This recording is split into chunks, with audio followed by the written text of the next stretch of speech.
yang ditambahi dengan sedekah, dengan santunan, itu merupakan program dan contoh yang dilakukan oleh Rasulullah pertama kali hijrah. Rasulullah ketika pertama kali hijrah dari Mekah ke Madinah, dikarenakan ketika di Mekah dihalang-halangi untuk berdakwah, tidak hanya itu saja, tapi diancam nyawanya. Yang akhirnya oleh Allah diperintahkan untuk hijrah ke Yasrib. Hijrah ke Yasrib pas gini ku bulan Muharram, tanggal 1 Muharram ini, yang mulai akhirnya ditetapkan sebagai hari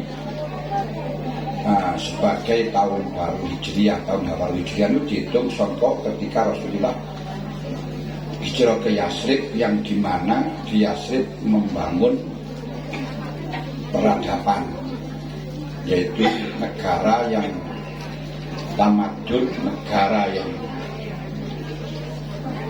persatuan yang kemudian diwujudkan dengan piagam Madinah. Jadi bukan karena terikat di dalam agama, tapi negara bangsa itu di Madinah,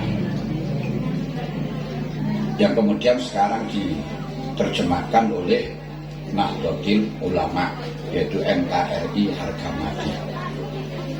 Hadirin hadirat yang kami hormati, namun saya tidak akan berbicara masalah itu, karena ini pengajian yang mestinya harus kita kaji. Ketika Rasulullah hijrah ke Madinah, di mana Rasulullah di Mekah disakiti, tapi di Madinah pengikutnya luar biasa.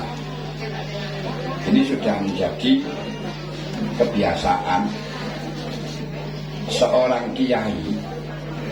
Itu biasanya ketika ada di daerahnya nggak laku, kadang di daerahnya nggak diperhatikan, kadang di daerahnya tidak diterima, tapi di daerah lain luar biasa tanggapannya. Yang waktu itu di Madinah sudah terdengar suara Nabi Muhammad. Yang paling aneh diantaranya ada orang tokoh Yahudi yang namanya Abdullah bin Salam. Beliau seorang yang sangat alim di dalam kitab Taurat. Dia minta izin kepada sahabat Ansor yang telah menjemput kepada Nabi Muhammad agar diizinkan untuk melihat wajahnya Nabi Muhammad. Setelahnya tahu kepada Nabi Muhammad, tahu wajahnya Nabi Muhammad, orang itu kalau sudah ngalim melihat wajahnya saja sudah kentara. Yang ini ahli berbohong, ahli selat lidah, orang yang jujur itu sudah diketahui. Makanya sampean naik sepeda gak bawa SIM, polisi sudah tahu. Lagati surat gak kapan. Ini ketok bukan kentara. Orang ini ketok judas, orang ini kalem, itu sudah di dalam wajahnya itu nampak. Lalu setelahnya dia melihat wajahnya Rasulullah, minta izin lagi agar bisa mendengarkan mauidhahnya Rasul, pesan-pesan dari Rasulullah. Rasulullah begitu terus diizini oleh sahabat Ansor. Ternyata ketika Rasulullah bertemu dengan para sahabat Ansor dan kumpul antara sahabat Ansor dan Muhajirin waktu itu, yang pertama kali disabdakan oleh Rasul hanya 5 kata, yaitu pertama absul kalam, wa'atibut to'am, wasilul arham. 4 kata, wasallu billah wan nasu niyam, tadkhulul jannata bisalam. 4 kata, 4 kata bukan 5 kata. niku pesane Kanjeng Nabi. Pertama, afsus salam. Yaitu kita menyebarkan salam. Kita menyebarkan salam. Makanya termasuk hal yang bisa meningkatkan derajat kita, yang bisa menjadikan derajat kita, yaitu diantaranya adalah ifsya'us salam.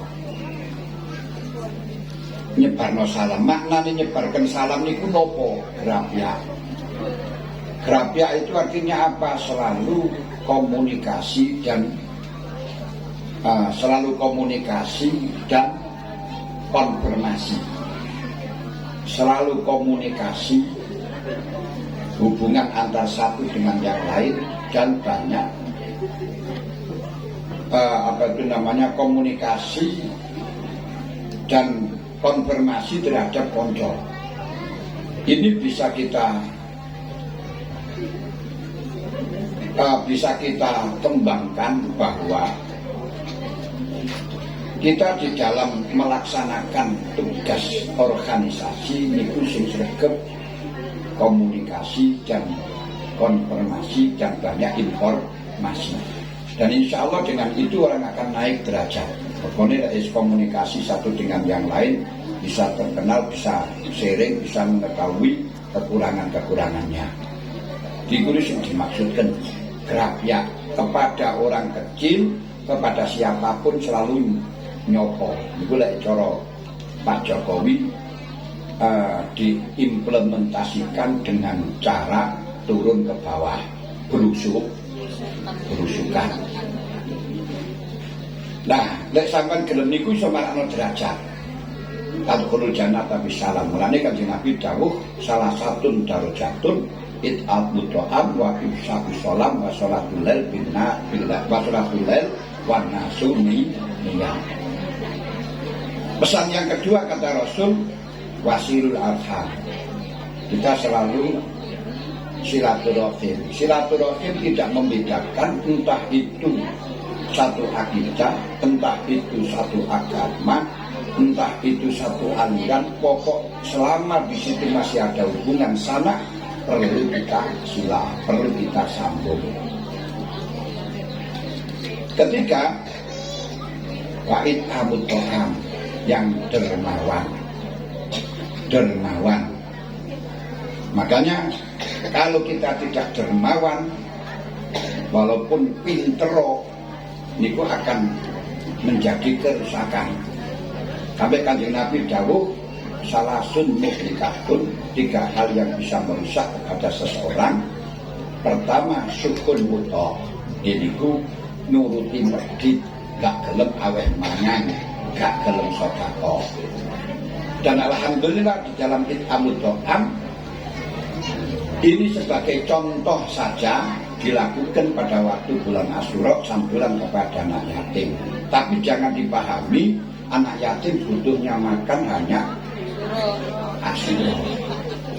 Butuhnya anak yatim makan setiap hari.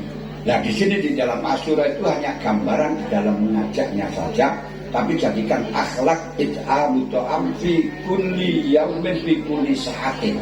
Sebagaimana yang saya gambarkan kemarin di dalam mengimplementasikan agama dengan ajaran syariat, kemudian diketahui dengan tujuannya dan dijadikan akhlak. Wasallu billail wan nasu niyam. Nomor 4 dawuh Kanjeng Nabi, yeniku salat bengi walaupun 2 rakaat dalam keadaan manusia sama-sama tidur. Kalau Anda bisa melakukan 4 hal ini, tadkhulul jannata bisalam, kau akan masuk surga dengan selamat. Kalau orang itu min ahlil jannah, tandani wong niku masuk surga nang dunya niku penak. Loh, apa sugih? Enggak, beda. Jadi bahagia di dunia. Itu sampai didawuhaken kalian Allah Ta'ala, waliman khafa maqama rabbih jannatan. Wong sing wedi nang pengiran niku akan dapat 2 surga Ini ku surga dunia lan surga akhirat. Nah surga dunia itu apa? Surga dunia itu menurut Abu Sulaiman Ad-Darari itu ladatul amal. Kita dalam merasa mau amal, ibadah nang pengiran, sedekah, silaturahim, ini ada rasa ladak, ada rasa senang, ada rasa terhibur hati kita. Jadi hobi, penak. Sampai Syaitanillah di dalam hadis dalam Al-Hikam mengatakan malam yajid lazatal amali fil ajil dalilun ala adami qabulil amal fil ajil. Siapa saja di dunia belum merasakan nikmatnya amal, belum merasakan senangnya amal, belum merasakan terhiburnya dengan amal, ini menunjukkan amalnya belum diterima di hadapan Allah. Niki nuduhaken mawon niku diantarane ngoten. Nah, berarti kita mengadakan pertemuan Patayat, pertemuan muslimat, pertemuan IPP, pertemuan IPUN, pertemuan Ansor, pertemuan Nahdlatul Ulama, semuanya niku dalam rangka mengamalkan ifsya'us salam wa aqimut tho'am wasilul arham. Tinggal untuk pribadi di rumah tambahono wasallu bil. Kenapa kok disuwat wasallu bil wan nasuniyam? Rasulullah ketika diperintahkan dakwah baik dengan cara sirri atau dengan cara jahri, itu pertama kali dilakukan dengan cara sholat. Jawi Allah kum fa'andir, kum fa'andir, kum kata kum berdirilah. Ini kalau di dalam Quran atau hadis maknani sholat, maknani sholat. Ini qiyamul lail bukan berdiri di waktu malam, itu kompon sholat. Mangkoma Ramadan imana, bukan orang yang ngadeg di bulan Ramadan, tapi orang yang melakukan sholat. Baru kalau setelahnya kau sholat, fa'andir, baru kamu memberi warning kepada masyarakat, akan diterima. Tapi setelahnya diterima, warabbaka fakabbir, kau harus membesarkan kepada Allah bahwa yang terima, yang bisa lakukan semacam itu semata-mata karena kebesaran Allah, bukan karena jasamu. Jangan sampai engkau merasa berjasa, karena sebagaimana tadi yang saya katakan, salah satu mulikatun, satu syukur muta'un, kedua hawa mutba, nuruti kepingin. Orang itu kalau sudah kepinginannya harus dituruti, karepe kudu dituruti, hancurlah dia. Karena nafsu itu kalau sudah dituruti terus akan nuntut yang lebih besar, nuntut yang lebih besar. Ini pasti. Wan nafsu katifli untuk milusabala kubir radha'i wa intaktim buyan fatim. Nafsu ini kayak cah cilik, lek diterus-terus tak dimimii, enggak disate sampai gede yo kepingin mimi. Lek wis gede kepingin mimi terus, akhirnya bapaknya ya kerepotan, kalah ya. Wajah bapak mimi anaknya dusel-dusel jaluk mimi kan ya. Nah, tapi wa intaktimhu ketika sampeyan sampai dia kawin-kawin nangis, tapi yang fatin lama-lama tersape. Kepingin anak dituruti niku akan bisa terus menuntut. Sampai takoni, sampai jajal ono uang omahe elek, omahe gedhek arep guling ditonjok karo kayu dadak. Niku sampean takoki kepinginane apa? Kepinginane hanyalah kula niku pokok duwe omah gedhong elek-elekan, pokok sing penting mboten sampai guling terus mboten aman, mboten dileboni asu mek ngono tok. Wis pokoke duwe mboten kepingin api-apian, pokok duwe omah gedhong ngono. Tapi jajalan wis yo makedong. Nah, itu terus waduh, iki durung dipelur apa dipelur kan ya. Kula wis yo makedong, waduh iki ana keramike. Ono internete, mergo lek waktu sik gedhek gak mikir keramik, mergo omah gedhek dikai keramik ya ora pas. Nah, niki pengen kok permintaan penting entuk internete. Kan internet niku peyang. pian pelapon. Boleh wis enek pelapone wis enek atune enek apa namine pramike kepinginane beda maneh. Wah ini duwe sofa duwe TV ngono lha akhirnya duwe yen biasa waktu omahe gedhe kan duwe sofa dipangan rayap. Nah duwe bupet sing dikono TV perlu mboten punang. Kirang 4 niku punang. Lha wis duwe niku niki ora mbok duwe kendaraan elek-elekan ngoten lho. Wis trimo elek-elekan tok pokok sing penting ga iso ge patayatan ora hujanan ngono wae tok ya. Gombal. Jajal kula wis duwe elek-elekan malah boleh macet ora mosok kaya ngene sawang wong kok ngene. Sing rada anu dah rada pantes gitu lho mosok ketua patayan kok mau jadi kaya ngene ini Bos. Mikir niku. Wah, saya rada keren ngono lho ketua patayan ngono campur karo kanca-kanca iki rada penak. Berapa situ ngono terus kepingin terus hatta zurtumul ora ini lek wis dikubur.